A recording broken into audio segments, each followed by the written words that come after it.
since churned out more than 100 songs, first with the Eagles production and now with the New Eagles, which she leads with her husband. Among these is Kuzara Kujagana and Nsambira Nyuma, that won her a global award at the prestigious Afrima Awards in Ghana. She has become a household name in the music industry, not only for her music, but also for her discipline and professionalism in handling her music business. And with this, she's inspiring a new generation of both female and male musicians. Some of the musicians she has mentored include Bettina Namokasa, Sasha Brighton, Henry Mwanje, Grace Khan, Jovan Ruzinda, to mention a few because the list is so long. She not only sings but plays the xylophones, Amadinda, and the famous Adungu. Guest of honor, sir, allow me to present to you Irene Namatovu, a definition of talent, discipline, and passion. We at Mufak feel that she deserves a certificate in music and dance. Nisaba abalina ekyambalo kye mukijje mukimwambaze nga tebannamukwasa certificate. Bandi ndowooza nti mulina akayimba ka Irene mukaffe, yeno ensaawa yako.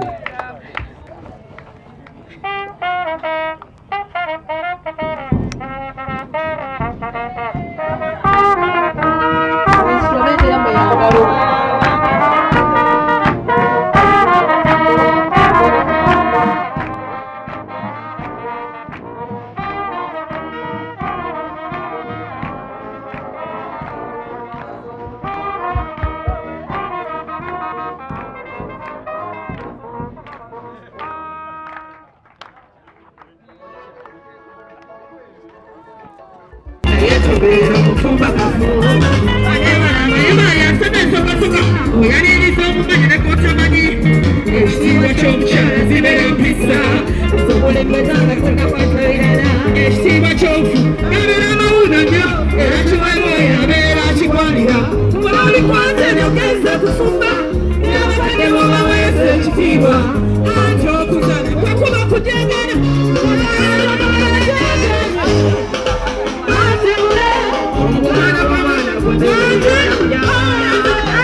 Our guest of honor, sir, Here is our second honorary awardee.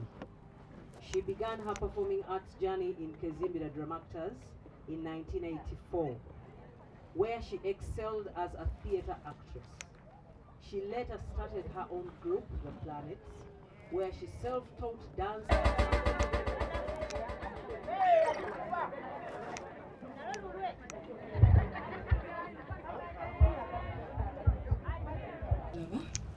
Graduates, abazadde, Boss. Mama wange mu industry, Nkyali Mariam Ndagire Okumpa, nsanyuse nnyo namwe n'abali wano.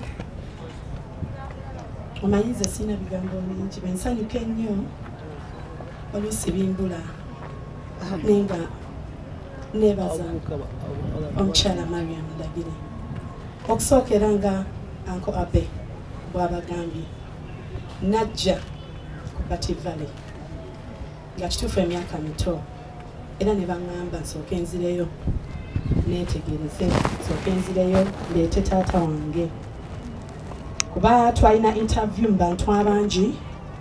Interview yali bali abantu nga 10, nali omu ku basooka 10 eyayita interview eyo naye nga kirabika emyaka gikyali. Naye okusinga neebaza Afri Talent yonna omuli Diamonds Production, Diamonds Assemble, omuli omukulu Abe Mchibi, Uncle John Segawa, Uncle Ashraf n'abalala bangi nnyo. Okusinga nja kwebaza omukyala Mariam Ndagire kubanga singa si yeye, singa siri bwe nti goge mazima. Olw'ensonga nti singa bwe nayita interview teyaŋŋamba kuddayo kuyita muzadde olw'emyaka gyange egyali emito kubanga yandibadde aŋŋamba sooka ogende, genda todda. Naye omukyala Mariam Ndagire yaŋŋamba njagala ndabe ku muzaddewo ajje twogeremu kuba ndaba emyaka mito ate ebiseera ebyo taata wange ye tannafa. Taata ne muleeta ne mutwala mu office eya mukyala Mariam era n'amunnyonnyola n'amugamba omwana wange mbadde nsaba ayimbe kubanga ayagala nnyo era kyemulaba wano kyendi kyekyo kyatandikiraawo. Nolwekyo Aunt Mariam anziramu nkwebaze kuba byonna byendi lwakuba ggwe neyanziza nnyo neyanziike ate era neyanziza n'okuba nti onrecognize nze mu music industry. Si kyangu nzaani okuba nti ndi recognized n'abaami nga mwannyinaze Moses Matovu Nandujja n'abalala bonna. Abantu abayimbi abasinga tubeerawo naye ne tufa nga tebaturecognize nze, so ekyo kyamaanyi nnyo. Neyanziza neyanziika. Kale mukwano naawe gyebaleko yoga amiina kitiibwa kya Mukama. Naye sembera katono kuba nze ndi bakantikkira ndi graduate. Kale kankuwa omukisa osemberere.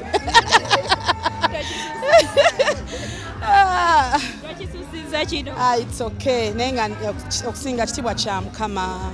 Nebaza okusinga Film and Arts Performing Center ekulembebwa omukyala Mariam Ndagire okubanga asobodde to recognize me. Abayimbi abasinga bavaako ne bava mu nsi nga tebaba recognize nze, so ekyo kitiibwa kya Mukama. Nze nga Irene Namatovu okubeera recognized ku mukolo nga guno okitegeera baani bembadde nabo buuza kubanga waliwo abantu bembadde nabo nga mu butuufu bakoledde industry eno omwami Moses Matovu okitegeera nze nkitwala nti kinene okitegeera, so ekyo nkyebaza Mukama. Omukolo guno gwennyini olinga osiimiddwa emirundi ebiri nti Mama Nandujja naye abuddeyo n'atutegeeza nti yakutongoza mu butongole mu ngoma. Kyova olaba nze waliwo ebimu bye ŋŋamba naye Mukama waliwo ebintu Mukama byakola nga sina kyembi sikakaalukanye okitegeera sikakaalukanye naye nze nja sigala nga njogera nti ebyo kitiibwa kya Mukama. Sina na kyensobola kugamba nti nina kyenkola naye Mukama kisa kya Mukama. Abaali baseka nti ku luli byagaana. ne bannange saabo sina kyabakolera bagende beebake bagende bawummulemu just bawummulemu banywe ku mazzi sina kyabakolera. Mama Nandugire agambye asaba nnyo oleme kukyuka kuva mu ngoma kuba kati olinga amuweesa ekitiibwa. Ekyo saagala kulimba introduction yange mu music okusinga okusookera nga bwe nabagamba nasooka eri era nenzija mu ngoma naye engoma zino tezinkoze bubi kyova olaba Mama Nandugire sisobola mujemera n'omulundi n'ogumu sisobola givaamu eŋŋenda gituulamu ate njongerere ddala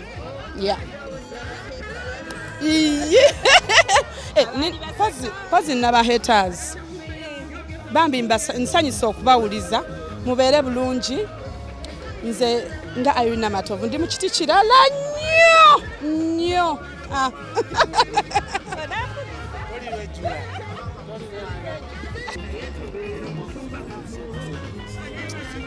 okusooka nkyebaza Mukama okuba nga ndi recognized among the artists abakoledde ekinene industry eno kitegeera era nebaza Film and Arts Performing Center okuba nti enzijeeyo ekulirwa omukyala Mariam Ndagire enzijeeyo ne bannange omwami Papa Moses Matovu ne mukyala Nandugire ne mukyala Kisawuzi n'abalala bangi bagraduates bannange bonna mbeebaza. Ndi nsanyuse nnyo olw'ensonga nti abayimbi tubeera recognized okusinga nga tufudde. Abantu babeera ku mufungo omuyimbi w'amaanyi ne batuuka n'okugamba singa abadde asoloozezza yandifunye ssente empitirivu naye nze nfunye omukisa guno nti ndi recognized nga nkyali mulamu ate nga kyenkana jane yange ntandike eya culture music.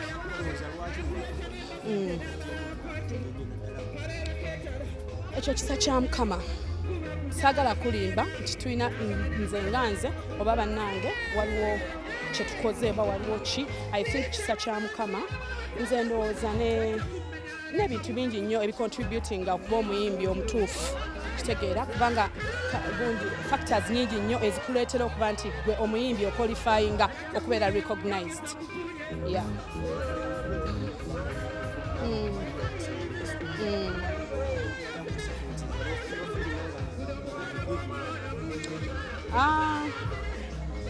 I didn't feel like giving up olw'ensonga nti ndabanga kyenkola Mukama akisasulira nti buli kyenkola nga nze okufaana natandika contributing a music industry ndabanga ebyange bigenda mu maaso neeyongera kufuna so I don't feel disappointed olw'ensonga nti Mukama buli lwennyamba omuntu yenna oba buli lwensitula omuyimbi yenna Mukama ate ansasula ddabo so disappointment sigifaako.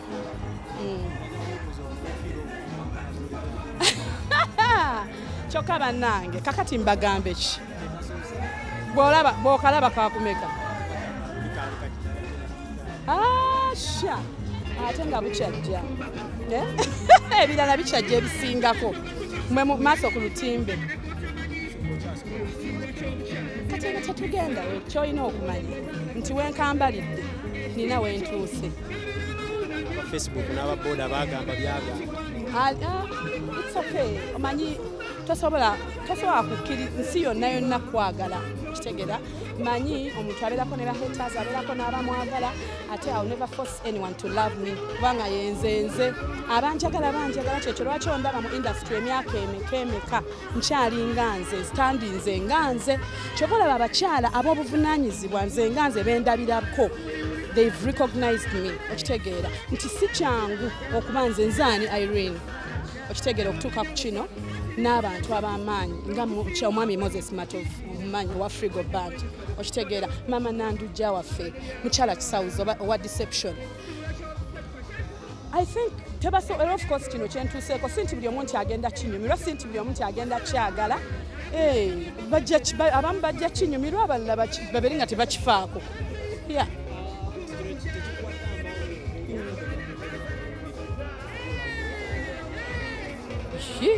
Ate ebyo bijjidde nagambyeko nti ngenda mu paalamenti ebyo bibyo si byange ebyo byo si byange nze sinnaba kwogera kintu kyonna era sinneteekateeka sikiriiko.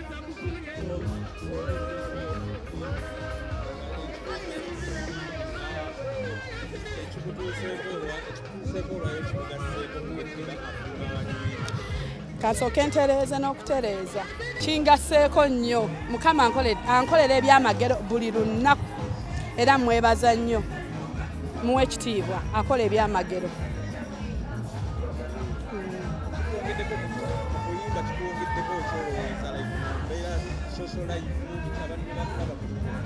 Okusooka neebaza omukyala Mariam Ndagire wa Film and Arts Performing Center ne management team ye okuba nti I've been recognized ng'omuyimbi ng'omu ku bayimbi akoze ekyamanyi mu industry byonna sijja kwogera bingi kyemanya bibagambye mwebaza okubanga kino ekintu lwaki nsanyusa nnyo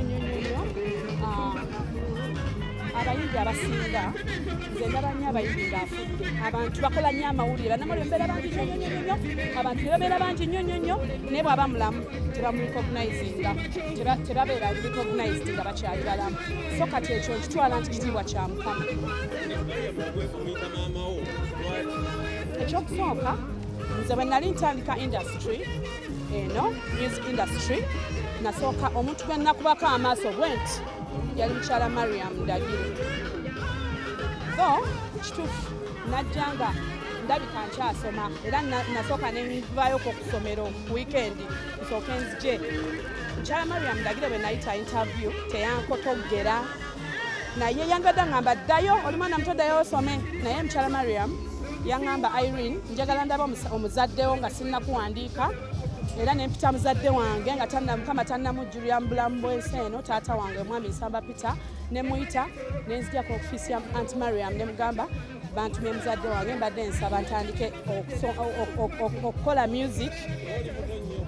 Of course kati omuntu agamba nti muto era bwe bamugamba nti addeyo kati gwe weebalire nti addeyo tannatuusa kati gwe weebalire emyaka akabuzo tukaleke nze ndi mami w'abaana nze ndi mami w'abaana yo tuveeyo omwanyinaze taata najja era taata wange nankwasa omukyala gwe bayita Mariam Ndagire naŋŋamba mukuwadde officially kati anti Mariam naŋŋamba ddayo osome era nenzirayo nti kati nkuwadde omulimu naye ddayo osome munnange ate nenzirayo nensoma kitegeera kati bwe neddayo nensoma nendaba nga ate ebintu bitambula te dadi wange bambi naava mu bulamu bw'ensi eno kati era nembeera nanti Mariam awo we twatandikira ebirala ne bijja.